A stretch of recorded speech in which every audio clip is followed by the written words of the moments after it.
히브리서 4장 13절 한 절 다 같이 읽겠습니다. 시작. 지으신 것이 하나도 그 앞에 나타나지 않음이 없고 우리의 결산을 받으실 이의 눈앞에 만물이 벌거벗은 것 같이 드러나느니라. 아멘. 오늘 말씀은 안식 세 번째 주제로 나누겠습니다.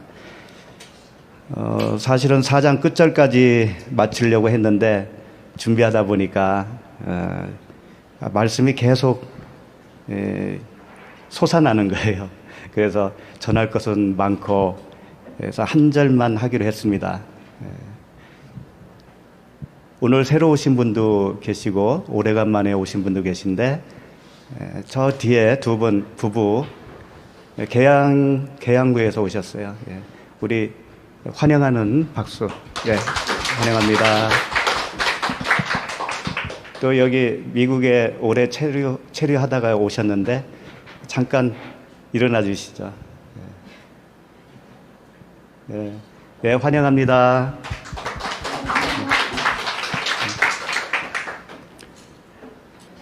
그래서 16절까지 4장 16절까지는 계속 묵상하십시오. 다음 주에 끝날지 더 갈지는 모르겠습니다. 어쨌든 오늘 13절 말씀입니다. 히브리서 4장 13절 다시 한번 보시겠어요? 지으신 것이 하나도 그 앞에 나타나지 않음이 없고 그랬습니다. 여기 이 말씀 속에서 세 가지 주제를 발견할 수가 있어요. 이 짧은 말씀이지만 지으신 것이 하나도 그 앞에 나타나지 않음이 없고 이게 무슨 말씀이냐면 하나님 앞에서 모든 게 나타난다는 얘기잖아요. 밝혀진다라는 얘기죠. 하나님 앞에 나아가지 못하면 밝혀질 수가 없어요. 그렇죠? 하나님 앞에 나아갔기 때문에 지으신 것이 밝혀지는 거 아니겠어요? 그렇죠? 이게 뭐냐면 육신의 정력이에요. 육신의 정력. 육신의 정력이 있으면 하나님 앞에 나아갈 수가 없는 거예요. 근데 하나님 앞에 나아갈 수 있게 됐다라는 것은 육신의 정력이 내 안에서 밝혀졌다라는 얘기죠. 그렇게 돼야 되는 거예요. 하나님의 말씀이 오시면 그렇게 되는 겁니다. 그 다음에 두 번째가 우리의 결산을 받으실 이의 눈앞에 이 부분이거든요. 결산을 받는다는 거예요. 근데 그분의 눈앞에서 이게 안목의 정력이에요. 안목의 정력. 우리가 하나님을 볼 수 없다면 그 앞에 결산을 받을 수가 없어요. 내가 하나님을 볼 수 있다면 내가 결산을 받은 거예요. 이제 그런 부분을 좀 더 구체적으로 보게 될 겁니다. 그 다음에 만물이 벌거벗은 것 같이 드러난다. 만물이 벌거벗은 것 같이 드러난다. 이게 이생의 자랑입니다. 내가 자랑하고 있잖아요. 나를 자랑하고 있는 상태에서는 하나님을 자랑할 수가 없죠. 그리고 내가 벌거벗었다라는 사실을 알 수가 없습니다. 하나님과 하나가 되면 비로소 내가 벌거벗은 존재였구나라는 것을 알게 되겠죠. 이생의 자랑이에요. 성경은 바퀴가 굴러가듯이 계속 자동차를 운전하면 바퀴가 계속 돌아가잖아요. 그와 같이 성경 66권은 바로 요거 육신의 정욕과 안목의 정욕과 이생의 자랑을 폭로시키고 있어요. 이 말씀 자체가.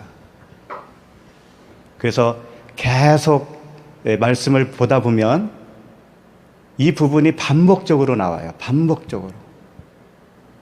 66권이 얼마나 두껍습니까? 길고.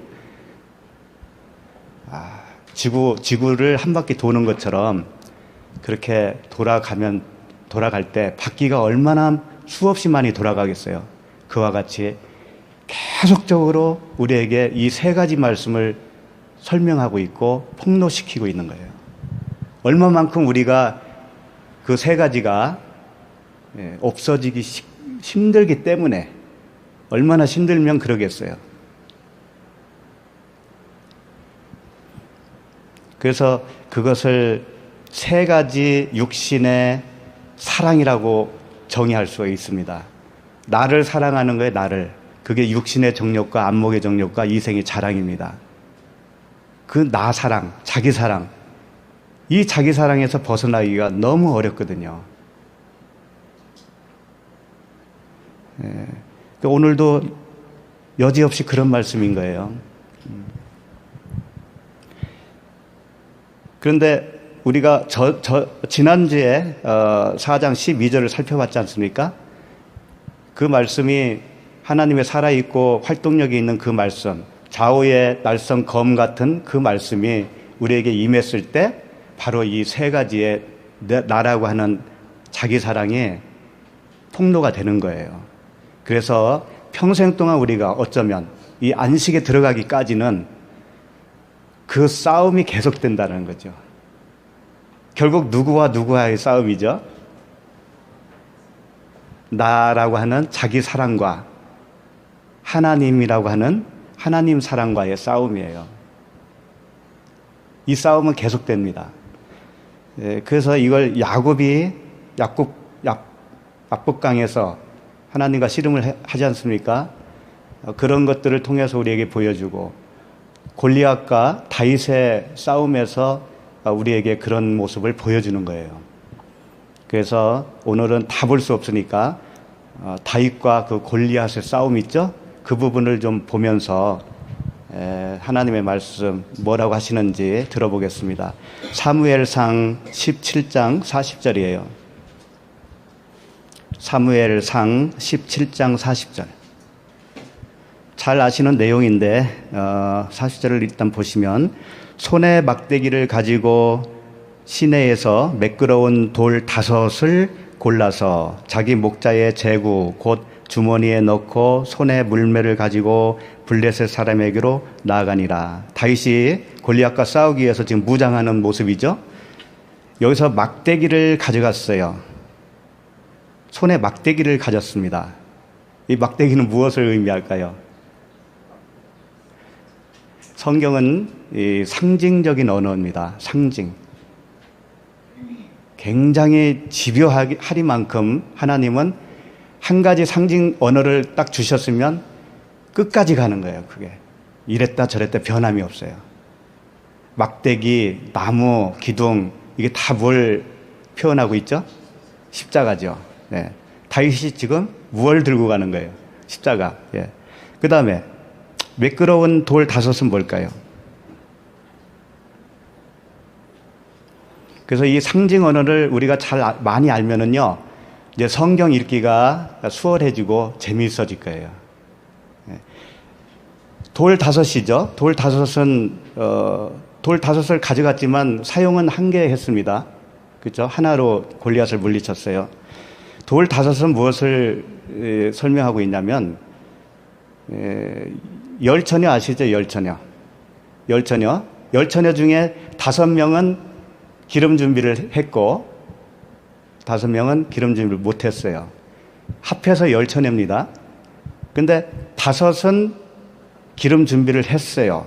그 기름 준비한 5이 물맷돌 5으로 표현한 거예요. 여기서는. 그래서 열이라고 하는 건 완전이죠. 왜 완전이냐면 5개 더해져서 완전이라는 얘기예요. 그러니까 율법이라고 하는 5개와 복음이라고 하는 5개가 합쳐지면 열이 되죠. 그러면 물맷돌 5개를 뽑았다고 하는 것은 이제 복음으로 5개로 무장을 했다라는 얘기예요. 복음으로 5개를 무장한 사람은 10개를 가진 거예요. 그렇죠? 복음을 깨달으면 율법이 뭔지 이미 알았잖아요. 그렇죠? 5개를 가진 자는 10개를 가진 것과 똑같은 거예요. 그래서 물맷돌 5. 그렇지만 그 5이 뭐예요? 결국은 사랑이라고 하는 하나잖아요. 그리스도라고 하는 하나잖아요. 그래서 5을 준비했지만 돌 하나로 골리앗을 물리치게 된 거죠. 그렇죠? 그래서 모세오경이라고 하는 그런 개념으로 이해해도 됩니다. 모세오경이 5개죠? 그걸 하나로 깨닫게 되면 다 사랑이었다라는 걸 알잖아요.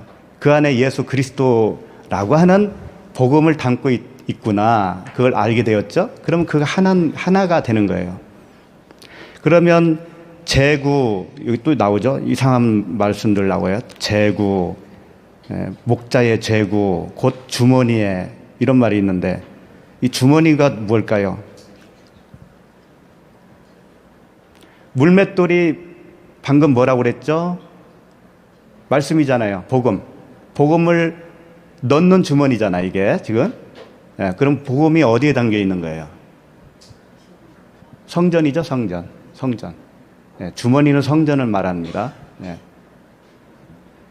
내가 복음을 담고 있으면 내가 성전이잖아요. 네. 그 주머니에 손을 넣었어요, 손을. 손에 물매를 가지고 블레셋 사람에게로 나가니라. 이제 이 부분은 이따가 또 나오니까 그때 보고요. 이 돌은 예수 그리스도잖아요. 우리 잘 아시죠? 예수 그리스도. 베드로전서 2장 6절에 이런 말씀을 기록하고 있어요. 성경에 기록되었을 때 보라 내가 택한 보배로운 모퉁이 돌을 시온에 두노니 그를 믿는 자는 부끄러움을 당하지 아니하리라 하셨느니라. 그러니까 모퉁이 돌이 예수 그리스도잖아요. 그 다음에 2장 7절에는 그러므로 믿는 너희에게는 보배이나 믿지 아니하는 자에게는 건축자들이 버린 그 돌이 모퉁이 돌의 머릿돌이 되고, 골리앗은 그 버린 자가 되는 거예요. 모퉁이 돌을 버린 자가 되는 거예요. 우리도 사실은 다 그런 자였었습니다. 그러므로 우리가 골리앗이에요. 사실은 골리앗인데 말씀이 나를 죽여주신 거예요. 골리앗이 죽은 거죠. 죽게 해주시고 우리를 그 머릿돌 되시는 예수 그리스도로 살게 되는 겁니다. 그런 과정을 설명하고 있어요. 사무엘상 지금 보고 있는데 43절을 한번 보십시다. 17장 43절.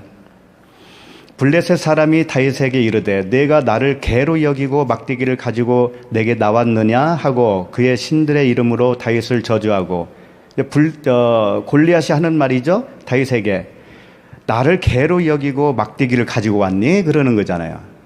이 말이 맞는 거예요. 골리앗은 개예요. 그런 말씀도 있잖아요. 거룩한 것을 개에게 주지 말며 너의 진주를 돼지 앞에 던지지 말라. 그들이 그것을 발로 밟고 돌이켜 너희를 찢어 상하게 할까 염려하라. 개예요. 근데 주인의 상에서 부스럭이라도 줬사오니 그걸 달라고 했던 그 여인이 뭐라고 그랬어요? 예수님이 칭찬하셨잖아요. 이런 믿음이 어딨냐 칭찬하셨어요. 우리도 그런 겁니다. 우리도 개예요. 원래 개인데 주인의 밥상에서 부스럭이라도 달라고 한 존재들이잖아요. 우리가. 그래서 이렇게 복을 받은 거 아닙니까? 그러니까 지금 그런 말씀들을 다 여기서 저기서 다 말씀하시는 거예요. 너희들이 개야. 너희들이 골리앗이야. 그런데 그 물맷돌 하나를 맞아야 되는 거야, 네가. 그런 말씀인 거예요. 47절 보시죠. 또 여호와의 구원하심이 칼과 창에 있지 아니함을 이 무리에게 알게 하리라. 전쟁은 여호와께 속한 것인즉 그가 너희를 우리 손에 넘기시리라. 여호와의 구원하심이 칼과 창에 있지 않다라고 할 때 이 칼과 창은 뭘까요?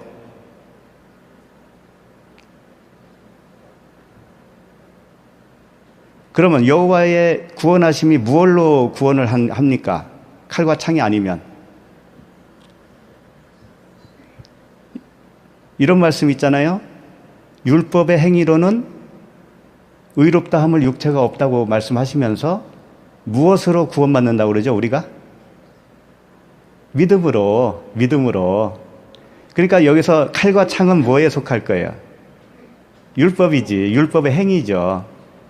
그러면 전쟁은 여호와께 속하였다고 할 때 그 믿음은 예수 그리스도로부터 오는 거니까, 그분으로부터 왔으니까 이 말씀이 맞는 거죠. 여호와께 속한 거죠, 구원이. 그러니까 이렇게 저렇게 읽어도 다 복음으로 연결하면 됩니다. 구약을 읽든 신약을 읽든 다 복음이에요. 어디를 봐도. 그 다음에 48절, 블레셋 사람이 일어나 다윗에게로 마주 가까이 올 때에 다윗이 블레셋 사람을 향하여 빨리 달리며 손을 주머니에 넣어 돌을 가지고 물매로 던져 블레셋 사람의 이마를 치매 돌이 그의 이마에 박히니 땅에 엎드러지니라. 참 그 다윗이 이제 골리앗을 물리치는 장면인데 손을 주머니에 넣어 그랬잖아요. 그리고 돌을 가지고 물매로 던져. 이게 물매라는 말은 원어에는 없더라고요, 이게. 그러니까 그냥 던졌어요. 이마에 돌이 박혀서 죽었다는 얘기예요. 그럼 손이 뭘까요, 손? 주머니는 아까 뭐라고 그랬죠? 성전이죠. 돌은 예수 그리스도라고 하는 말씀이죠. 당연히. 손은 뭘까요, 그러면? 하나가 들 나왔잖아요? 아버지, 성전. 그 다음에 말씀, 예수 그리스도 나왔죠. 하나가 뭐가 있어요? 성령이시지. 보혜사 성령. 그분이 없으면 말씀이 역사할 수 없어요. 성령이 역사하셔야 이마에 돌을 맞고 죽는다고요. 예. 그런 말씀이에요, 이게.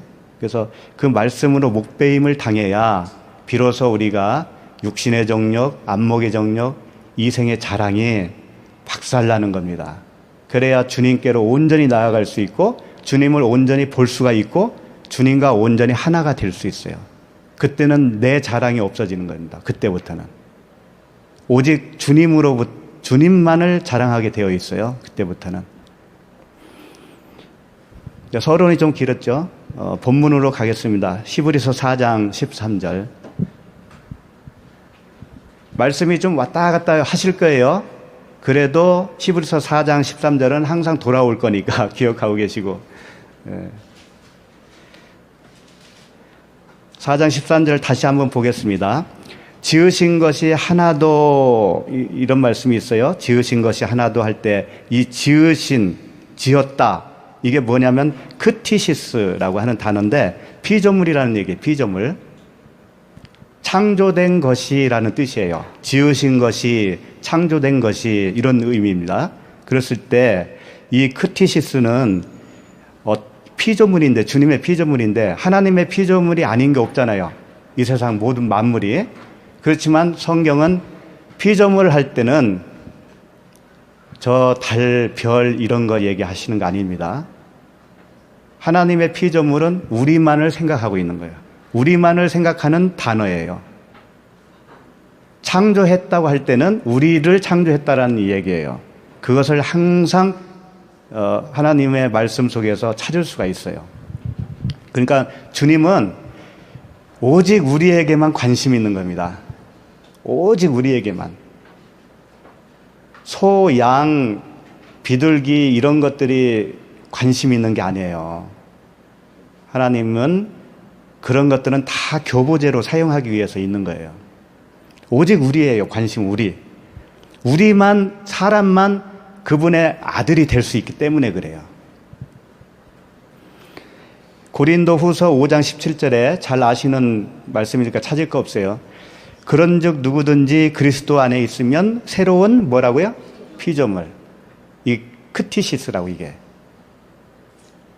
그러니까 이 히브리서 4장 13절을 보면서 지으신 것이 하나도 그 앞에 나타나지 않음이 없다라고 읽을 때 언젠가 이 우주 만물이 하나님 앞에 다 나타날 수밖에 없구나. 어떠한 그 종말의 시기에 그런 일이 있겠구나. 이렇게 생각하면 안 되는 거예요. 피조물은 우리들을 얘기하는 거예요. 그리고 하나도 그 앞에 나타나지 않음이 없다라는 말씀이 드러나지 않음이 없다 그런 말씀이에요. 근데 이게 왜 그러냐면은 어떤 그 종말 그리스도의 재림 때 이런 일이 발생한다라는 의미가 아니고 매일매일 우리 안에서 그렇게 된다는 거예요. 그분 앞에서 내가 어떤 사람이구나라고 하는 것을 내가 깨닫잖아요. 그게 그분 앞에서 밝혀지는 거예요. 그분이 모를 리가 없어요. 그렇죠? 그분은 항상 압니다. 모든 것을. 우주 만물도 다 아셔요. 그분이 지어 놓으셨는데 먼지 티끌 하나까지도 그분은 다 알고 계시는데 새삼스럽게 어느 날 정해서 그걸 내가 알아보겠다 할 필요가 뭐 있나요? 그러니까 내가 그분 앞에서 발견되어지면 그때가 나타나는 거예요. 그분 앞에서. 그분 앞에서 나라는 존재가 밝혀지는 것이 뭐예요? 그분을 보는 거예요, 그게. 그게 바로 그분을 보는 거라고요. 자, 그 다음에 우리의 결산을 받으실 말씀이 있죠? 우리의 결산을 받으실. 그러면 이걸 어떻게 생각하세요? 우리의 결산을 받으실 이의 눈앞에 만물이 벌거벗은 것까지 드러난다. 그분 눈앞에 우리의 결산 받으실 때가 있다라는 얘기죠? 그런데 이 결산이 무슨 단어인 줄 아세요? 호 로고스 이렇게 되어 있어요. 충격적이에요.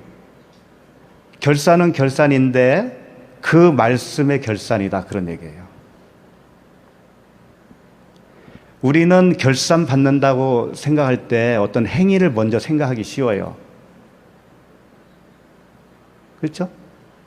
그분 앞에서 직고하리라 이런 말씀도 있으니까 내가 지금까지 살아오면서 지은 모든 죄를 그분 앞에서 다 내 입으로 말할 때가 오겠구나. 그분 앞에서 너 이러이러 몇 월 며칠 몇 시에 너 이런 죄를 지었지 하면서 결산 받을 걸로 생각한다니까요. 절대 그런 게 아닙니다. 절대 그런 거 아니에요. 하나님은 어떤 결산을 하냐면 말씀만 결산해요. 말씀만. 그러니까 우리 안에 말씀이 없으면 어떻게 된다는 거예요? 탈락이죠. 탈락. 구원의 탈락이죠. 근데 그 말씀이 뭐겠어요? 성경 66권을 달달 외우면 말씀이 내 안에 있는 겁니까? 이스라엘 백성들은요, 지금도 모세오경을 통째로 외우시는 분이 있다고 그래요. 성경 시대에는 말할 것도 없고, 통째로 외우시는 분들이 독사의 자식들아 라는 말을 들었다면 오늘날 성구 몇 구절 내가 달달 외운 거 가지고 되겠어요? 어림도 없는 거죠. 그게 말씀이 아닌 거예요. 내가 외운다고 해서 말씀을 가지고 있는 게 아니라니까요. 그건 머리 좋으면 다 외웁니다. 그러면 치매 환자는 구원 못 받나요? 다 잊어버렸으니까. 그런 거 아닙니다. 치매 환자도 다 구원 받아요. 치매 걸리기 전에 구원 받았어요, 이미. 요한복음 5장 29절에 이런 말씀이 있습니다. 여기는 한번 좀 찾아볼 필요가 있을 것 같아요. 선한 일을 행한 자는 생명의 부활로, 악한 일을 행한 자는 심판의 부활로 나오리라. 이 말씀은 이제 누차 말씀드렸으니까 잘 아실 거예요. 선한 일을 행한 자 할 때는 이게 만들어지다라는 단어입니다. 포이에오.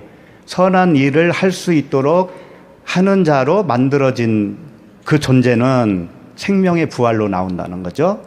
그 다음에 악한 일을 행한 자는 할 때 이 악한 일을 행한 것은 실제로 행했다라고 하는 단어가 쓰여졌어요.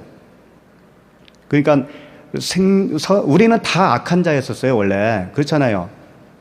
죄와 허물로 죽었던 너희를 살리셨도다 그러잖아요.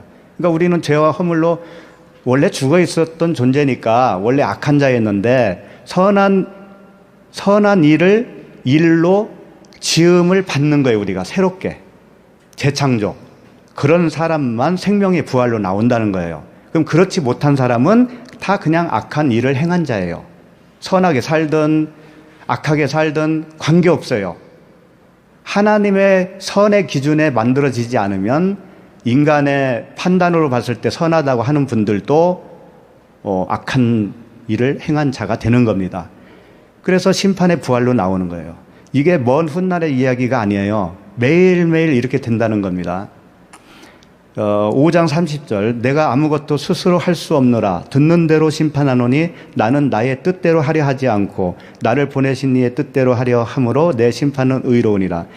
그러니까 예수님도 어떻게 말씀하시고 있냐면 내가 스스로 하는 게 아니고 듣는 대로 하겠다 그러죠. 듣는 대로. 내가 어떤 말씀을 담고 있느냐, 그 입에서 나오는 그 말을 듣고 판단하겠다 그런 얘기죠. 그러니까 판결을 누가 하는 거예요? 예수님이 하는 게 아니고 우리가 내뱉는 말이 나를 판단하는 거예요. 나를 판결하는 거라고요. 그렇죠? 그러니까 육신에 속한 말이 나오는 자는 육신에 속한 자예요. 그게. 그 말은 영이기 때문에 그래요. 자기의 그 존재 안에서 나오기 때문에 그 말을 들어보면 아는 거죠. 예, 육신에 속한 자는 육신에 속한 말을 할 수밖에 없어요. 영에 속한 자는 영에 속한 언어를 할 수밖에 없는 거죠. 그것이 자기를 한다는 겁니다. 자기를 심판하는 기준이 되는 거예요. 그러니까 주님도 내가 스스로 할 수 없다고 그러잖아요. 오직 아버지께 그렇게 지음을 받은 자는 그런 영으로 생명의 부활로 지음 받은 자는 생명을 가진 언어를 사용할 수밖에 없는 거예요. 그걸로 판단하겠다는 얘기죠. 자, 그런 맥락에서 말씀을 좀 또 한 군데 이렇게 보겠습니다. 누가복음 19장 10절을 한번 보세요. 여긴 조금 중요합니다. 잘 보셔야 돼요. 누가복음 19장 10절에 보시면 이제 예수님이 어떤 비유의 말씀을 하는 겁니다. 그 5달란트 비유 아시죠? 그와 비슷한 비유예요. 이건 열문화 비유거든요. 이제 그 말씀을 주님이 하시는 겁니다. 누가복음 19장 10절. 인자가 온 것은 잃어버린 자를 찾아 구원하려 함이니라. 예수님이 오신 이유를 여기서 먼저 말씀을 하시죠. 잃어버린 자를 구원하기 위해서 오셨다 이겁니다. 왜 이 말씀을 하셨을까요? 이 당시 이스라엘 백성들은 어떤 생각을 가졌냐면 예수님과 같은 구원자가 필요 없다고 생각하는 겁니다. 이미 구원받았다고 생각하는 거예요. 그들은. 그러니까 주님이 내가 온 목적을 다시 설명을 하는 거예요. 그 다음에 11절. 그들이 이 말씀을 듣고 있을 때에 비유를 더하여 말씀하시니 이는 자기가 예루살렘에 가까이 오셨고 그들은, 여기가 중요해요. 그들은 하나님의 나라가 당장에 나타날 줄로 생각함이더라. 하나님의 나라가 당장 나타날 것으로 생각하고 있는 사람들이 그 당시 이스라엘 백성들이었다는 거죠. 그러니까 예수님도 필요 없는 거예요. 이분들은. 하나님이 하시면 당장 임할 수 있다라고 생각하는 거예요. 그래서 하나님이 해줄 것만 기다리고 있는 거겠죠. 그 상태에서 주님이 비유로 설명을 하는 겁니다. 12절. 이르시되 어떤 귀인이 왕위를 가지고 오려고 먼 나라로 갈 때에, 이 어떤 귀인은 누구겠어요? 예수님 자신을 말씀하고 계실 거예요. 그분이 먼 나라로 가서 왕위를 가지고 온다라는 건 뭐겠어요? 그분이 십자가를 지시고 죽으시고 하나님 우편에 앉아 계시다가 우리에게 오시는 거잖아요. 그 부분을 이렇게 표현하는 겁니다. 13절.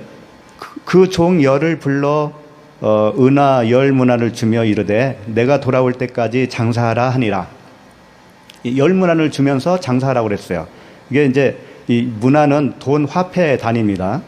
14절. 그런데 그 백성이 그를 미워하여 사자를 뒤로 보내어 이르되 우리는 이 사람이 우리의 왕됨을 원하지 아니하나이다 하였더라. 자, 이게 누구의 얘기냐면 왕위를 받고 먼 곳으로 갔다가 올 동안 너희들 장사를 잘하고 있어 라고 했는데 왕위를 가지고 오는 것을 원하지 않는 사람이 있다, 그런 얘기예요. 그게 우리들이었습니다. 왜 그럴까요? 예수 그리스도가 나의 왕이 되어야 되잖아요. 나의 왕이 되려면 내가 없어져야 되잖아요. 나는 종의 신분으로 있어야 되잖아요. 그분의 종. 그런데 종이 되기 싫다니까는요, 우리가. 내 뜻대로 살고 싶어 하는 게 나라니까는요. 그러니까 잘 생각해 보세요. 그게 그분을 왕으로 모시고 싶지 않은 마음이잖아요, 내가. 나는 절대 안 그래라고 생각하시겠죠? 근데 절대 안 그래요. 진짜 내 뜻대로 살고 싶어 한다니까요, 우리는.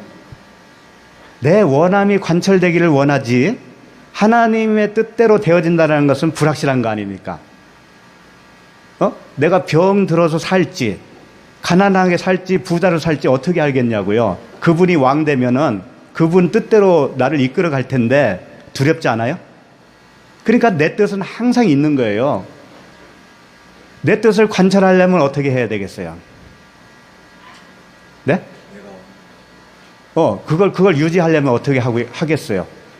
내 뜻대로 되옵소서를 하겠잖아요, 계속. 기도를 그렇게 할 거 아닙니까? 하나님, 이렇게 해주세요, 저렇게 해주세요. 안 하셔요? 내 뜻이잖아요, 다 내 뜻.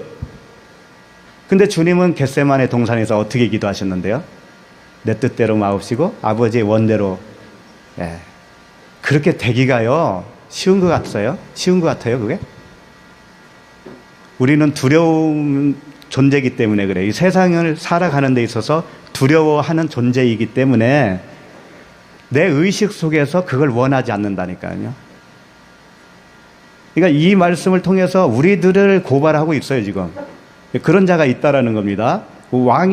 당신이 왕이 되는 걸 원치 않는 사람 있다라는 거죠. 그 다음에 16절. 그 첫째가 나와 이르되 주인이여 당신의 한 문화로 열 문화를 남겼나이다. 응? 어디 해야 되는 거예요? 15절이죠. 15절. 주인이 왕위를 받아가지고 이제 왔어요. 돌아왔어요. 은화를 준 종들이 각각 어떻게 장사했는지를 알고자 하여 그것을 부르니 이제 그 첫째가 나와서 이르되 주인이여 당신의 한 문화로 열 문화를 남겼습니다. 말씀 하나로 10가지를 다 깨달았어요. 이제 완전하게 깨달은 거죠. 17절. 주인이 이르되 잘하였다 착한 종이여 내가 지극히 작은 것에 충성하였으니 10고을 권세를 차지하라 하고, 고을이 뭐겠어요?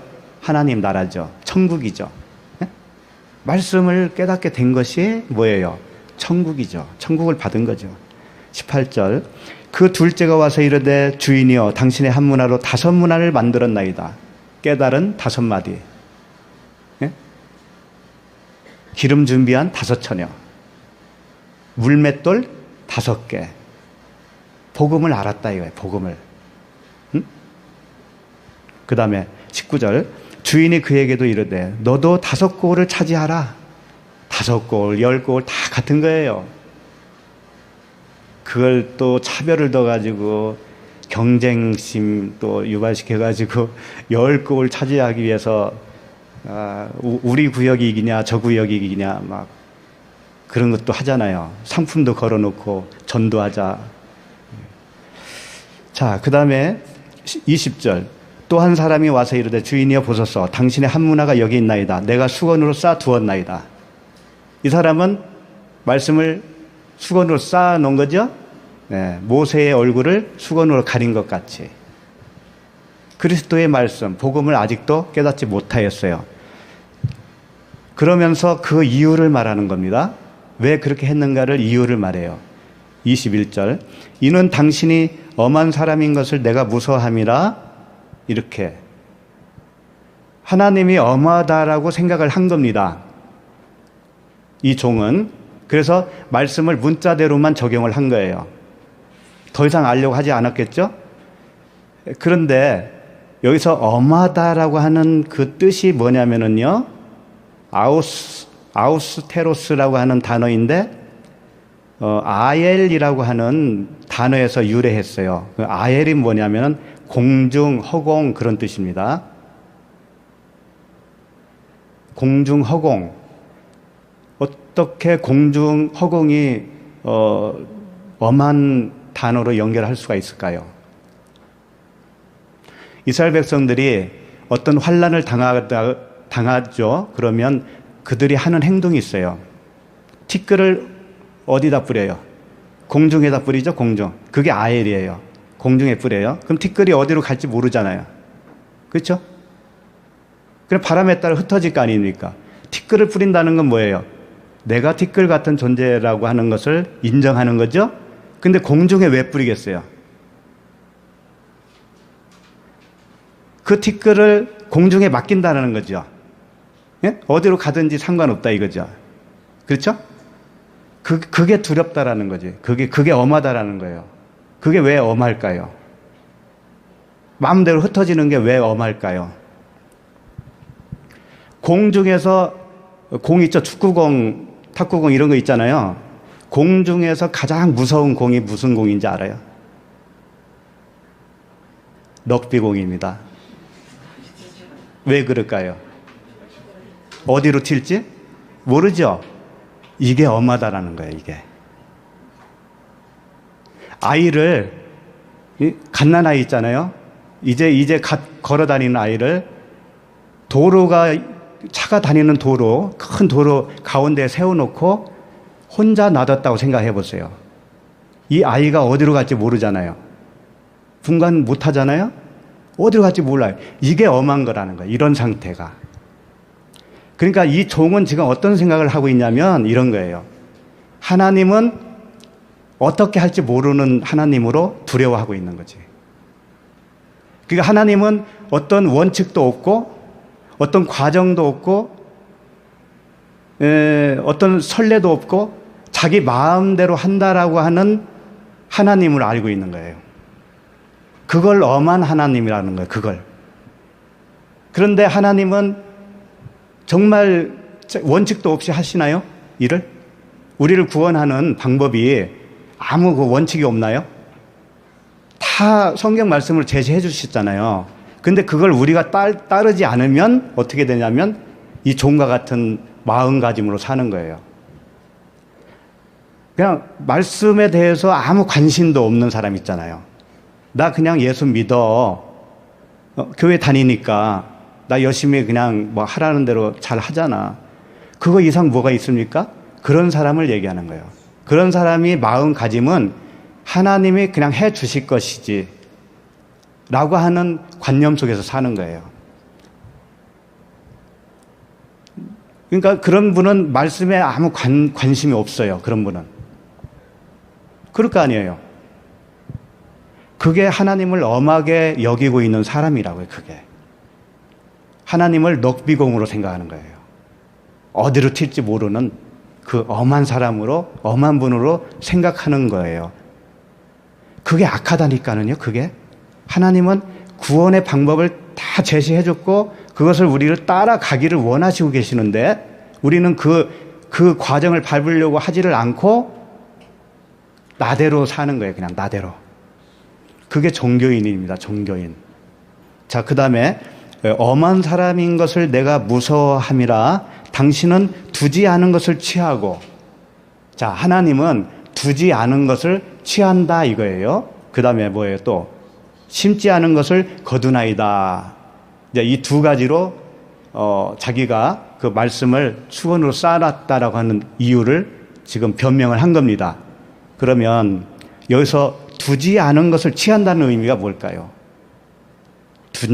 둔다라고 하는 단어가 티데미거든. 티데미가 뭐냐면 놓는 거, 일단 놓는 거, 놓고 취하는 건데 하나님은 놓는 과정 없이 그냥 취한다라고 여기고 있다라는 거죠. 그런데 이 티데미는 이런 것을 설명하고 있어요. 상품을 진열하는 거 있죠? 옆으로.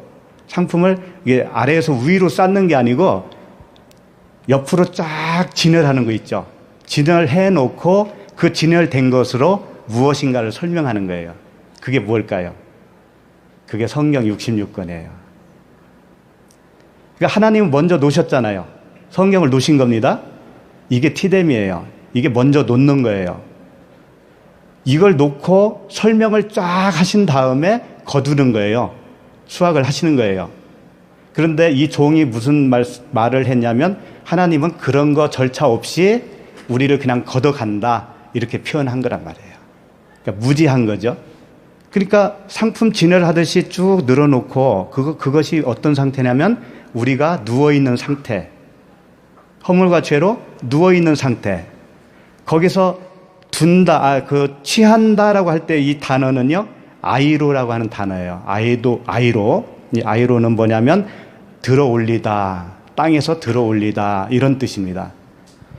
그러니까 하나님은 정말 먼저 진열을 해 놓으시고, 우리에게 설명을 해 놓으셔요. 해 주시고, 우리를 들어 올리시는 거예요. 그 설명, 상품 진열하듯이 설명한 것의 하이라이트가 뭐냐면 십자가의 죽음이에요. 예수님이. 그것으로 표현한 거예요. 한 방에. 근데 그것만 딱 봐서는 사람들이 이해를 못해. 십자가에서 죽음이 무엇을 설명하는 것일까라는 것을 잘 모른다고요. 우리는 그저 내 죄를 대신해서 죽으셨거니 단순하게 그것만 생각하잖아요. 근데 그 죄가 뭔지는 몰라 또. 그래서 정말 너의 죄가 뭔지 아니? 라고 하는 것을 이렇게 많은 성경, 그 두꺼운 성경으로 끊임없이 설명을 하는 겁니다. 그렇게 설명을 해놓고 이제 알았지. 내가 너에게 이야기하는 죄는 이러이러한 거다. 그러니 그것을 내가 목숨을 끊음으로 인해서 그걸 설명해 줄게 하면서 자신이 십자가에서 죽으시는 거예요. 이와 같이 너의 허물과 죄가 이런 상태로 되어야만이 도말이 되는 거야. 해결이 되는 거야. 라고 하는 것을 설명하시는 거예요. 그렇게 다 해놓으시고 우리를 땅에서 들어 올리는 겁니다. 그리고 이제 두 번째 뭐죠? 심지 않은 것을 거두나이다. 이 심는다라고 하는 것이 땅에다가 말씀을, 씨앗을 뿌리는 거죠. 뿌린다라는 의미죠. 예. 그 말씀을 뿌리지 않고 거둔다라는 거예요. 그러니까 말씀에 내가 별로 관심도 없고 알려고 하지 않아도 그냥 그분이 나를 그냥 구원해 주실 거야. 이런 거 있잖아요. 막연하게. 시키는 대로 열심히 하면 되겠지 하는 거 있잖아요. 종교생활. 그렇게 생각하는 것이 이 악한 자라는 거예요. 말씀을 수건으로 쌓아놓은 상태.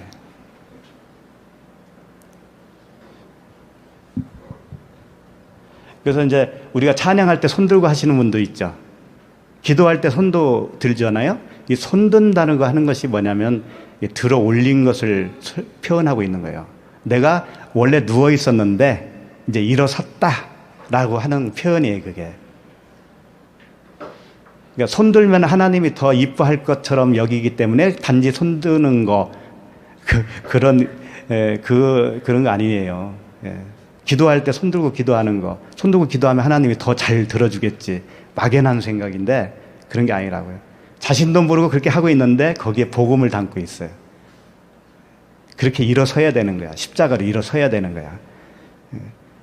그래서 이제 하나님은 원칙이 없는 하나님이 아니에요.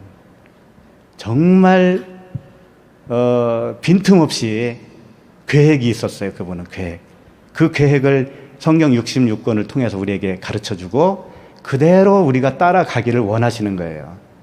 근데 이 종은 그런 절차 없이 하나님이 해주실 것이다. 그것만 믿고 있는 거예요.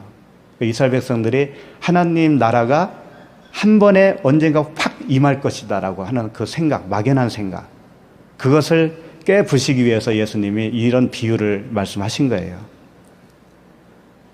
너희들이 잘 생각해봐. 말씀을 잘 상고해보고 뭐라고 하는지 잘 파악해서 그대로 따라라, 그대로 해라 라고 하는 것을 끊임없이 말씀하시는 거예요. 그걸 우리는 무시하면 안 되는 거죠. 그러니까 베레아 성도들이 어떻게 했어요? 말씀을 정말 그러한가 살펴봤잖아요. 그런 자세. 이건 찾을 필요 없는데 갈라디아서 찾지 마세요. 본문 그대로 가지고 계세요. 자기의 육체를 위하여 심는 자는 육체로부터 썩어질 것을 거두고 성령을 위하여 심는 자는 성령으로부터 영생을 거두리라. 심는 대로 거둔다는 말이에요, 이게. 그러니까 하나님 말씀에 우리가 무지하잖아요. 그러면 그건 싹이 날 수가 없어요. 그 말씀을 영으로 내가 취하고 말씀이 영으로 실체가 되어지면 그러면 그게 싹이 나고 수확을 할 수 있는 알곡이 되는 겁니다. 육체를 심으면 육체의 열매를 거둘 수밖에 없어요. 계속 보던 곳 누가복음 19장 22절을 보시겠습니다. 주인이 이르되 악한 종아 내가 내 말로 너를 심판하노니. 그랬잖아요. 지금 누구의 말로 심판한다고요? 내 말로. 네가 지금 육체에서 나온 말로 말을 하고 있지 않니? 그럼 그게 벌써 너를 심판한 거야. 심판하노니 너는 내가 두지 않은 것을 취하고 심지 않은 것을 거두는 엄한 사람인 줄 아느냐? 내가 뭐 이랬다 저랬다 하는 넉비공인 줄 아느냐? 이런 말이에요. 그러니까 우리들도 한결같아야 돼. 한결. 이랬다 저랬다 하지 말고 한결같아야 된다고요. 그러니까 장사하여 아들을 낳는 과정을 쭉 설명을 하셨는데 그 과정이 없이 뭐 구원이 될 줄 아느냐? 이런 말씀이죠. 예수님의 지금 대답이. 말씀으로 깨끗하게 씻어서 거룩하게 하는 그 과정 없이 너를 구원할 줄 아느냐? 그런 거예요. 그 과정이 있다라는 거예요. 출애굽을 해서 광야를 거쳐서 요단강을 건너서 가나안에 들어가는 그 과정이 너희들에게 다 있다라는 거지. 근데 이 나쁜 종은 그거 무시한 거예요. 그거.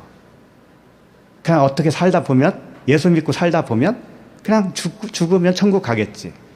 이 막연한 생각. 거기에 사로잡힌 사람들이라니까요.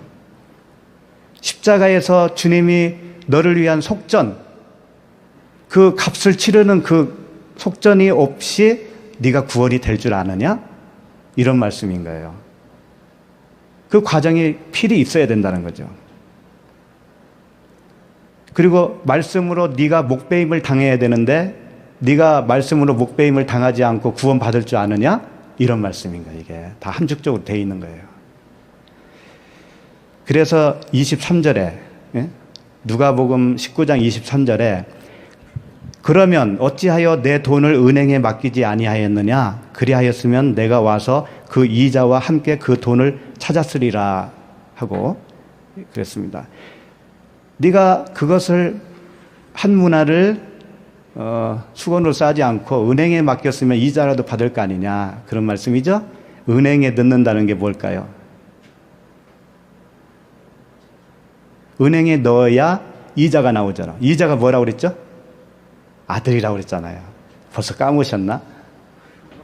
이자는 아들. 내가 아들 낳는 거예요. 그럼 은행에 넣는다는 건 뭐겠어요? 그 돈이 있는 곳, 진짜 복음이 있는 곳에 들어가서 배우라 이거예요. 그래야 아들 낳지 너도. 그래야 이자가 나올 거 아니냐. 그런 말씀이죠. 그렇게 돼야 되는 거예요. 자, 이제 히브리서 4장 13절로 다시 돌아가겠습니다. 그 다음에 이제 그 눈앞에 만물이 뭐라고 그랬습니까? 벌거벗은 것 같이 드러난다고 그랬죠. 그러면 여기서 만물이 뭘까요? 만물. 우주 만물일까요? 이 만물이라고 하는 단어가요, 파스라고 하는 단어인데요. 성경 어디 봐도 우주 만물 그런 뜻이 아니에요. 이 파스는 모든 거 그런 뜻이에요. 온갖 모든 거 그런 뜻이라니까는요. 그러니까 만물이라고 번역을 한 이유는 아마 이 말씀 자체를 그 우주 만물이 주님 앞에 벌거벗은 것처럼 다 드러날 거야. 그런 그 추측을 이미 가지고 있기 때문에 그랬을 거라고 봐요. 그리고 성경 곳곳에 만물이라고 표현된 단어들이 많이 있어요. 근데 결코 우주 만물이 아닙니다. 이 만물은 나를 얘기하는 거예요. 나라고 하는 만물. 내 안에 있는 모든 거. 내 안에 있는 모든 거. 육신의 정욕과 안목의 정욕과 이생의 자랑. 그 모든 거. 그걸 얘기하는 거예요. 그러니까 너희는 먼저 그의 나라와 그의 의를 구하라. 그리하면 이 모든 것을 더하시리라 그랬죠. 그 나라와 그 의를 구하는 게 뭘까요? 하나님 성전이잖아요. 하나님 나라잖아요. 내가 성전 되기를 원하나이다잖아요. 그게. 그러면 모든 것을 더하신다고 그랬는데 이 모든 것이 이 만물로 번역된 파스 단어 똑같은 거예요. 모든 거.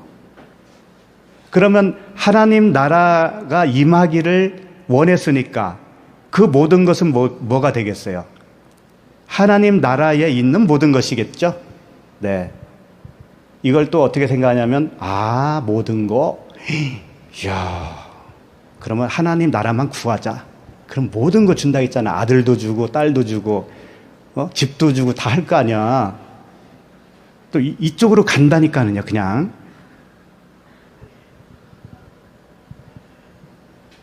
그 구한 거 모든 거 준다고 했는데 왜 또 다른 걸로 생각하냔 말이에요. 그럼 다른 건 안 줄까요? 이미 줬으니까 먹고 살고 있잖아, 우리. 이게 욕심이라니까, 그게 욕심. 자, 그러니까 이 만물은요, 결코 우주 만물을 말씀하는 거 아닙니다. 또 한 구절 보면서 그걸 볼게요. 찾을 필요 없습니다. 사도행전 3장 21절에 보면 이런 말씀이 있어요. 하나님이 영원전부터 거룩한 선지자의 입을 통하여 말씀하신 바 만물을 회복하실 때까지는 하늘이 마땅히 그를 받아들이라, 이런 말씀이 있어요. 만물을 회복하실 때가 뭘까요? 이걸 우주 만물로 말하면 하나님의 재림, 그리스도의 재림 때 우주 만물이 회복될 거다라고 추측을 한단 말이에요. 그러니까 환경을 보호합시다라고 하는 거 좋잖아요. 그런데 물론 잘 보호해야 되고 훼손하지 말아야 되는데 그 캠페인 속에는 이런 말씀이 앞잡이가 되어 있을 확률이 있어요. 만물을 잘 보존해서 회복시켜야 되잖아. 하나님이 그걸 원하고 있는데, 그러니까 잘 보존합시다. 근데 여기서도 만물이 파스, 모든 것이라고 하는 뜻의 단어예요. 그냥 만물은 그냥 만들어낸 이야기라니까, 이게. 그러면 그 모든 것이 회복된다라는 건 뭐냐면 나라는 존재가 하나님 나라로 회복되는 것을 말하는 거예요. 네. 겉사람이 죽고 새 사람이 되는 걸 말하는 거예요. 그렇게 될 때까지는 하늘이 마땅히 그를 받아들이라. 무슨 뜻이냐면 내가 회복되기 전에는 그분이 내 안에 못 들어왔잖아요. 내 밖에 계시잖아요. 그러니까 맡겨두는 거라는 거예요. 하나님 아버지가 그 성령을 그냥 임시로 맡고 있는 거예요. 내 안에 들어가실 때까지. 다 이게 복음이지 다른 얘기 한 거 하나도 없어요. 어디를 봐도. 자, 그러면 이제 다시 히브리서 4장. 벌거벗은 것 같이 이렇게 되어 있죠? 벌거벗다라는 게 검노스라고 하는 단어인데요. 뭐 당연히 벌거벗은 것은 옷을 입지 않은 거잖아요. 옷을 입지 않은 것을 벌거벗었다고 그래요. 그러면 벌거벗었다고 하는 것은 그리스도라고 하는 그 옷, 복음이라고 하는 그 옷을 입지 않은 상태가 뭐예요? 벌거벗은 거죠. 근데 보통 사람들은 그걸 알까요? 모를까요? 모르죠. 그분 앞에 가야만이 그걸 알아차릴 수가 있는 거잖아요. 그래서 이런 말씀을 하셨습니다. 요한계시록 3장 17절에 보면 그냥 듣기만 하시면 됩니다. 내가 말하기를 나는 부자라 부여하여 부족한 것이 없다 하나 내 공고한 것과 가련한 것과 가난한 것과 눈먼 것과 벌거벗은 것을 알지 못하는도다. 교회에게 책망하는 말씀이죠. 나는 부여하고 부족한 것이 없고 부여하다 이거. 가난하지도 않고 눈도 나는 멀쩡하게 떠 있어서 다 본다. 그런 자들에게 말씀하신 거죠. 내가 너를 권하노니 내게서 불로 연단한 금을 사서 부여하게 하고. 불로 연단한 금이 뭘까요? 금은 말씀이겠죠? 불로 연단한 건 뭘까요? 겉에 있는 거 다 태우는 걸 얘기하는 거예요. 표면적인 문자, 말씀, 율법 다 태우는 거예요. 태워야 그 안에 있는 속살이 나올 거 아니에요. 복음이 나올 거 아니에요. 그 복음을 사서 부유하게 하라 이거예요. 진짜 부유한 자는 그걸 가진 자가 부유하다는 거죠. 겉에 거 가지고 있어서 뭐 할 거냐 그거. 수박은 껍데기를 제거해야 먹을 수 있잖냐. 어제도 수박 먹었거든요. 껍데기는 먹을 수가 없더라고 정말. 그러니까 그 안에 있는 걸 가져야 돼요. 그리고 이어서 하는 말씀이 흰옷을 사서 입어 벌거벗은 수치를 보이지 않게 하라. 그런 말씀 하신 거죠. 그 흰옷을 사서 입어야 된다는 것은 흰옷은 뭐예요? 거룩한 옷, 그리스도, 예. 그 복음의 옷, 그것을 입으라는 거예요. 자, 이제 그러면 이제 끝에 무슨 말씀이죠? 13절, 4장 13절 끝에 그 부분만 읽어주세요. 그렇죠. 드러나느니라. 이게 드러나느니라라고 이 단어가 어떤 단어냐면은 트라켈리조라고 하는 단어예요. 근데 좀 독특합니다. 이게 독특해요. 뭐냐면 드러나기는 드러나는데 뭐가 드러나냐면은 식도가 드러난다는 거예요. 식도가 드러난다. 그게 무슨 뜻일까요? 식도라고 표현을 했어요. 이게 이제 사전을 보면. 근데 그게 식도가 드러나는 게 뭐냐면, 식도는 이제 목숨줄이죠. 목숨줄. 그러니까 육의 목숨이 드러나는 거예요. 육의 목숨이 드러나는 거예요. 그 육의 목숨이 드러나야, 이게 내가 가진 목숨이 이게 진짜 목숨이 아니구나. 그거 알게 되는 거잖아요. 그 알게 되는 자가 새로운 목숨을 갖게 되는 거죠. 새로운 생명을 갖게 되는 거예요. 그래서 이스라엘 사람들의 그 인사법이 예상치 않아요. 인사법. 어떻게 하는지 알아요? 읽어드릴게요. 누가복음 그 15장 20절에 보면 집 나간 그 탕자 아들이 이제 아버지한테 돌아와서 아버지가 끌어안아요. 그 장면 어떻게 되어 있냐면, 이에 일어나서 15장 20절 이에 일어나서 아버지께로 돌아가니라. 아직도 거리가 먼데 아버지가 그를 보고 측은히 여겨 달려가 목을 안고 입을 맞추니, 이렇게 되어 있어요. 목을 안고 입을 맞춘다 이거예요. 이 목이 왜 목을 안을까요? 이 목이 목숨이라는 거예요. 너와 내가 같은 목숨이라는 거예요. 네가 이제 다 깨닫고 돌아왔지? 네가 새 생명이라고 하는 그 새 목숨을 가졌다 이거예요. 그러니까 아버지가 그러는 거죠. 내가 원래 새 생명인데 이제 비로소 너도 새 생명이 되었구나.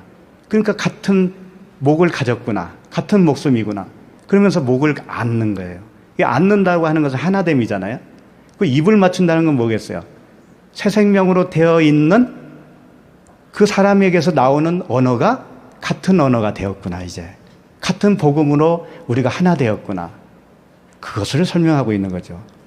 그래서 바울이 그 3차 여행 때 이제 마지막에 에루살렘으로 들어가려고 하는 거예요. 근데 에루살렘에 들어가면 잡히기 때문에 사람들이 말렸어요. 가지 말라고. 그런데 바울은 내가 가야 되는 거야. 내가 거기 가면 잡히는 거 두려워서 안 갈 줄 아니? 난 가야 돼. 가서 할 일이 있어. 그러면서 이제 그 동료들하고 헤어질 때 사도행전 20장 37절에 다 크게 울며 바울의 목을 안고 입을 맞추니, 똑같잖아요. 그래서 바울의 목을 안고 입을 맞췄다. 당신과 우리는 같은 목숨이야. 그리고 같은 복음을 가진 자야. 당신이 죽으면 우리도 정말 죽을 수도 있을 정도로 당신을 내가 사랑해. 로마서 16장 4절에 보니까 이런 말씀이 있더라고요. 그들은 내 목숨을 위하여 자기들의 목까지도 내놓았나니 나뿐 아니라 이방인의 모든 교회도 그들에게 감사하느니라. 바울과 하나의 목숨으로 여기고 동역했던 그 동역자들을 말씀하고 있는 거죠. 그래서 이 목은 같은 목숨이라는 거예요. 같은 생명이라는 거예요. 그렇게 드러나겠다 이거죠.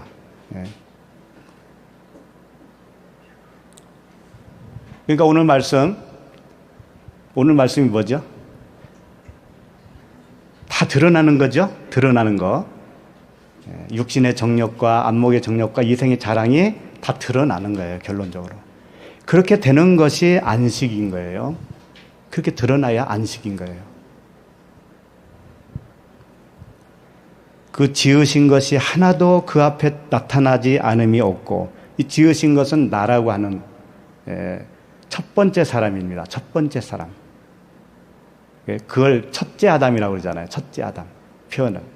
첫째 아담을 그분이 만드셨어요. 처음에.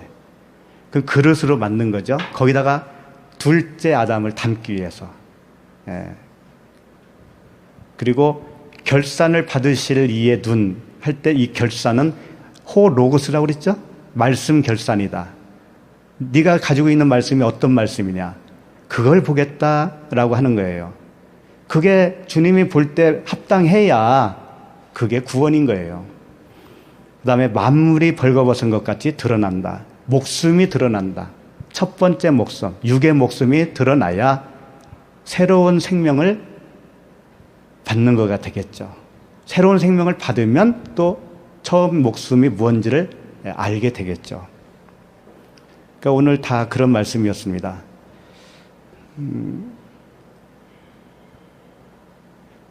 그러니까 옷을 입었다고 착각을 하면서 살았던 그런 사람들이 다 우리들이었습니다. 이제 거기서 우리가 복음을 받고 그 나라고 하는 그 지은 만물로 표현됐지만 나의 모든 것을 이제 알게 된 거죠. 그래서 이제 결론적으로 육신의 정욕 모두 벗겨져서 하나님께 나아가야 됩니다. 그 다음에 말씀의 비늘이 벗겨지고요. 하나님을 온전히 볼 수 있도록 그렇게 되기를 원하고요. 또 옷을 입은 것이 그게 벌거벗은 거였다라고 하는 것을 깨닫게 되고 복음으로 인하여 자기 자랑이 죽고 자기 자랑이 죽는 거예요. 하나님과 연합을 이루어서 하나님만 자랑하는, 하나님을 자랑한다는 게 뭐냐면 복음을 말하는 게 하나님을 자랑하는 거예요. 진리로 말하고 있는 것이 하나님을 자랑하는 거예요. 그게 그런 하나님의 사람들이 다 되기를 축원합니다. 기도하겠습니다. 하나님 아버지, 오늘도 우리를 안식의 자리로 이끌어 주심을 감사합니다. 좌우에 날선 검같이 살아있는 하나님의 말씀으로 우리의 육신적이고 율법적인 사고방식이 온전히 드러나게 하시고 아버지와 온전한 하나로 어디에서나 어느 때나 안식의 삶을 누릴 수 있도록 도와주시옵소서. 예수 그리스도 이름으로 기도합니다. 아멘.